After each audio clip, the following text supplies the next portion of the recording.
Pintu NATO terbuka bagi Ukraina, namun Kiev tidak dapat bergabung dengan blok militer pimpinan Amerika Serikat tersebut selama konflik dengan Rusia terus berlanjut.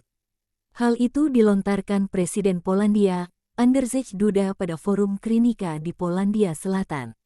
Pada kesempatan itu, Duda mengenang pertemuannya dengan Presiden Ukraina, Vladimir Zelensky untuk membahas masa depan Kiev di NATO pada bulan-bulan sebelum pertemuan puncak NATO yang diadakan di Vilnius pada Juli tahun 2023 silam. Pemimpin Polandia tersebut menjelaskan, karena pasal 5 perjanjian NATO, blok tersebut akan terlibat dalam konflik di Ukraina dan berperang melawan Rusia jika Kiev diterima NATO sekarang.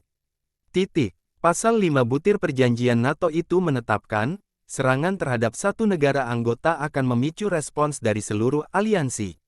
Jelas bahwa negara-negara NATO tidak akan menyetujui skenario seperti itu saat KTT NATO Juli silam di ibu kota Lituania, tambahnya. Pemimpin Polandia tersebut menjelaskan, karena pasal 5 perjanjian NATO, blok tersebut akan terlibat dalam konflik di Ukraina dan berperang melawan Rusia jika Kiev diterima NATO sekarang.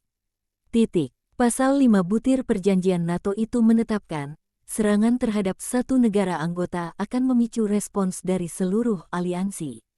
Jelas bahwa negara-negara NATO tidak akan menyetujui skenario seperti itu saat KTT NATO Juli silam di ibu kota Lituania, tambahnya. Menurut Duda, tujuan pertemuan puncak di Vilnius hanya untuk membuka pintu NATO bagi Ukraina. Presiden Polandia enggan berspekulasi kapan tepatnya Kiev akan mampu melewati pintu ini, namun berjanji bahwa Warsawa akan mendukung tetangganya dalam perjalanan menuju keanggotaan NATO.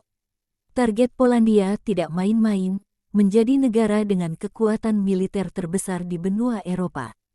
Demi misi itu, Polandia disebut menghabiskan banyak uang untuk membangun persenjataan militernya guna meningkatkan pertahanannya dalam menanggapi invasi Rusia ke Ukraina.